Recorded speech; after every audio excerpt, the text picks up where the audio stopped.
Ang mga naging pahayag ni Pangulong Duterte at Australian Foreign Minister Julie Bishop tungkol sa naging pulong nila sa Davao City nitong weekend. Sa report ng Sydney Morning Herald, sinabi ni Bishop na kabilang sa mga napag-usapan nila ng Pangulo ay ang kampanya kontra droga ng gobyerno. Inihayag daw ni Bishop ang pag-alala ng Australia at ng international community kaugnay ng mga alegasyon ng extrajudicial killings. Tinalakay din daw niya kay Digong ang halaga ng pagtalima sa human rights at sa rule of law. Pero nitong linggo, bago bumiyahe papuntang Myanmar, sinabi ni Digong na hindi nila napag-usapan ni Bishop ang tungkol sa human rights. We never discuss human rights. Okay. They are so courteous because if you say that, if you utter those things in my presence, you'll get an insult. So what we did was to discuss transnational crimes, terrorism. Australia, I will not pick a fight. So tingnan. No, do not ever do that because if you can say one bad thing about me, I can say 5 things bad about you. Paglilinaw naman ng palasyo, walang contradiction o hindi pagkakatugma sa pahayag ng dalawang lider. Nagkataon lamang daw na magkaiba sila ng perspektibo. Pakiramdam din daw ng Pangulo ay hindi na mahalagang sabihin na kabilang ang war on drugs sa mga napag-usapan sa kanilang productive dialogue. While the president's busy with his official visits in Southeast Asia, Malacanang says there's no contradiction in the views of Australian Foreign Minister Julie Bishop and President Duterte about human rights. Before departing for Myanmar on Sunday, Mr. Duterte said he and Bishop did not talk about human rights issues in the country. Let's listen again to the president's statement in his own words. We never discuss human rights. Okay. They are so courteous. Maybe alam nila. Because if you say that, if you utter those things in my presence, you'll get an insult. So what we did was to discuss transnational crimes, terrorism. Nobody but nobody, not even the United States, ever opened up the human rights in front of me. Sabihin kita, bakit sa inyo, ikaw wala?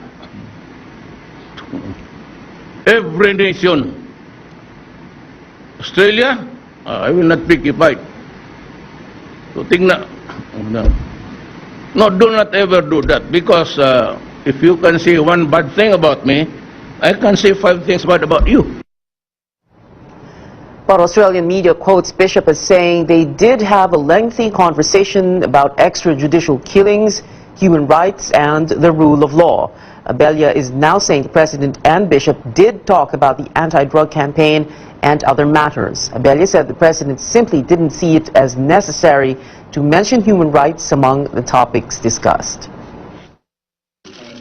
There was no contradiction between the president and Australian Foreign Minister Julie Bishop, just difference in perspective.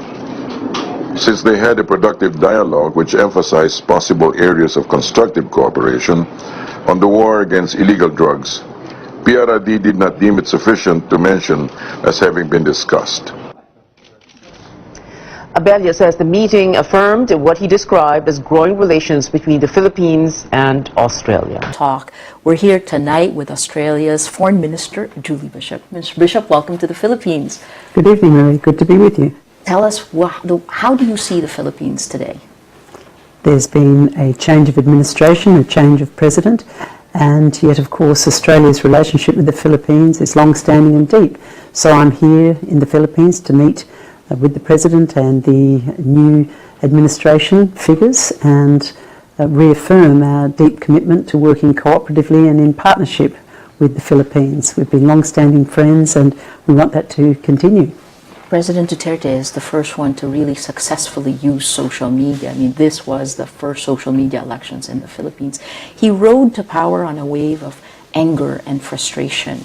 And that doesn't seem to be unique to the Philippines. I mean, are we seeing a shift of the consequences of the failures of neoliberal democracy? No, I don't believe so at all. I think that President Duterte was responding to the concerns of the people of the Philippines, and the lesson for politicians around the world is to tap into the concerns, particularly of those who feel left behind by globalisation, those who have been affected by the disruption of technologies, and those who fear change.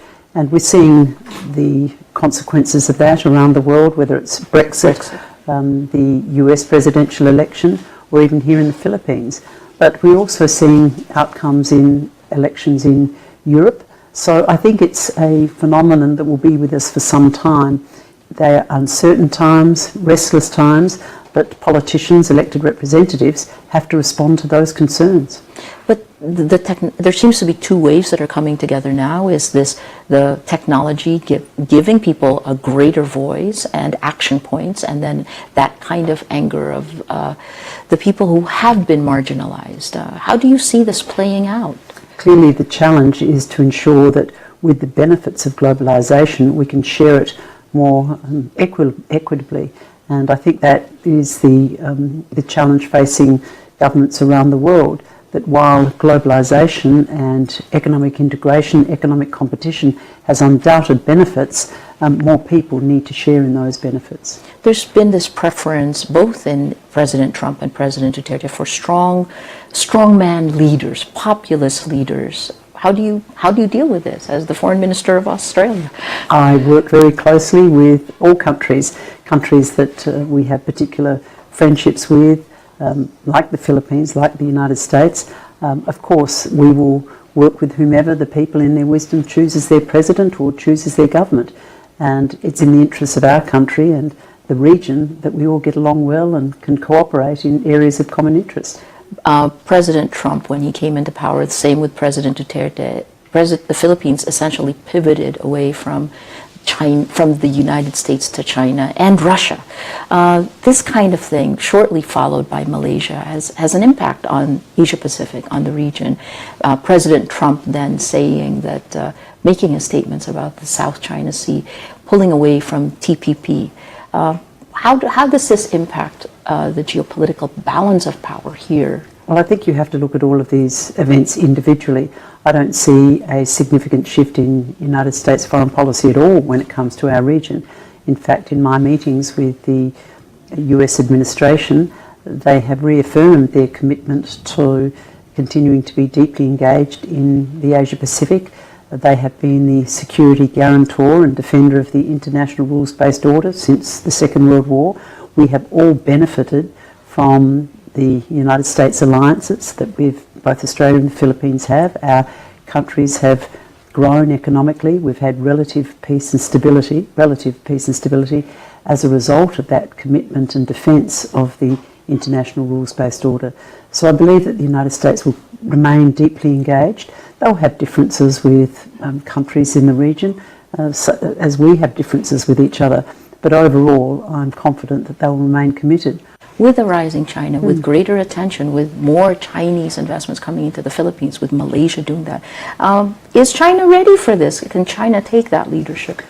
China is our largest trading partner, and we have a comprehensive strategic partnership with China, which I think reflects the breadth and diversity of our relationship with China.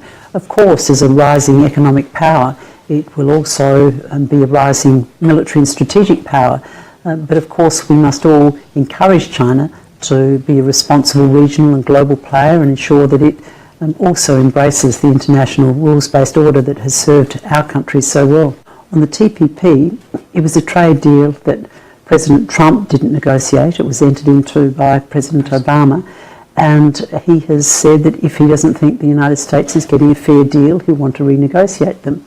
We happen to believe that the Trans-Pacific Partnership set a very high standard. It's a quality free trade agreement, and we hope that the spirit and the principles and the benchmarks that were set in the TPP, in environmental standards, intellectual property rights, labour standards, these can be reflected in other trade agreements, and I'm sure the United States will continue to be an open market economy and a supporter of trade liberalisation. Will Australia push forward with a TPP-like? We're still working with the other countries. There were 12 all told. We're still working with the other 11 and maintaining contact with the United States in relation to it. But there are also other trade agreements around. We're negotiating one with Indonesia. We're working with India. And there's also RCEP, the Regional Comprehensive Economic Partnership, that has ASEAN at its core, and we're very keen to see that progress. It's the 50th anniversary of ASEAN. It'll be held here in the Philippines. That's right. How would you gauge the progress? I mean, it's been a year since the ASEAN Economic Community Many people are frustrated. I'd love to hear what you think. Where is ASEAN today? We're looking forward to the Philippines assuming the chair of ASEAN, and we certainly urge ASEAN members to recognise the power that they have when they speak with one voice. When I was in the United States, I spoke to the administration about the importance of ASEAN, the fact that it is a strong and powerful voice and does have considerable moral force when it wishes to focus on an issue of common interest to the ASEAN countries. Fantastic. Technology. What we've been seeing is the democracy has been impacted by Facebook, by the rise of this exponential technology, the rise of fake news. How is this impacting governance in our countries? Well, clearly, each wave of new technology has an impact, and governments and politicians over decades have used or feared new technologies depending upon how they adapt. Social media can be a two-edged sword, of course, but I find that it's a way of engaging very broadly with a cross-section of people across Australia. I use social media as often as I'm able, but it can, because of the anonymity that can be adopted, it can be a negative force as well. It's just a question of, I think, embracing it and harnessing it to your advantage, and I think skillful politicians do that. The dangers, again, of the cognitive bias of people creating the echo chambers. What's the challenge for governments, democratic governments? Well, cutting through with the facts. At the end of the day, false facts will be found out, and people have to continue to make and remake the case, restate the facts, continue to advocate for the positions they believe are right for the people. In the Philippines, since the election of President Duterte, we've had not just fake news, but rising attacks against women online, attacks, rising sexism, misogynistic statements. How do you advise for women and how to deal with this? Well, it's clearly unacceptable.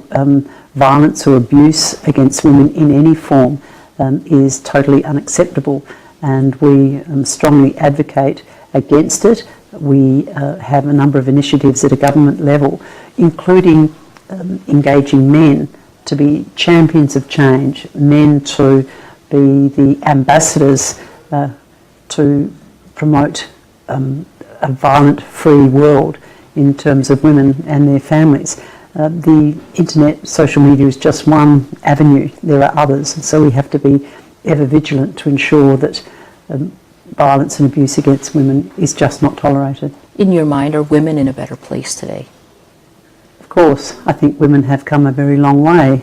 International Women's Day is an opportunity to celebrate the achievements of women, but of course we have a long way to go before we can confidently say that women have opportunities equal to men in order to fulfil their potential. In terms of, again, marginalization and anger, let's go to ISIS. Australia has had to deal with this for a long time, but just this month, a cell was busted in Malaysia, in Sabah, that was funneling ISIS fighters into the southern Philippines. How do you see what's the growth of ISIS in the region? We are deeply concerned about ISIS and other terrorist organisations that carry out such violent attacks on civilians and innocent people. We are working in a coalition with others in Iraq and Syria to crush ISIS at its source, but we're also concerned about the Australian citizens and others from our region who have gone over to fight with this barbaric terrorist organisation.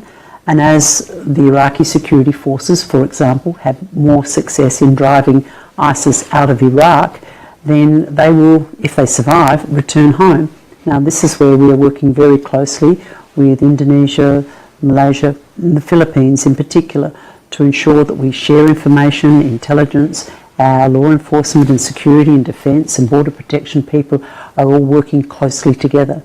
And that's been the topic of discussion while I've been in the Philippines. There have been a lot of accusations against the Philippines in terms of violations of human rights, extrajudicial killings. I have met with a number of human rights advocates since I've been in the Philippines, and I have raised these matters with authorities within the Philippines government. We have a number of programs that we are working with the Philippines government on, particularly in education and the peace process. So I'll be announcing some funding so that we can continue to work in partnership with the Philippines in these areas. Your last thoughts on the way forward this year? In 2017, we are in very uncertain times, and I think that will be the case for the foreseeable future. But with every challenge, there's an opportunity. And so, ever the optimist, I hope that throughout this year and beyond, we'll be able to continue to forge deep and lasting friendships and relationships on economic matters, on strategic matters. And in relation to Australia and the Philippines, this is an important year for us. We'll be supporting the Philippines as it chairs ASEAN, and as a comprehensive partner of the Philippines, I look forward to deepening this already strong relationship.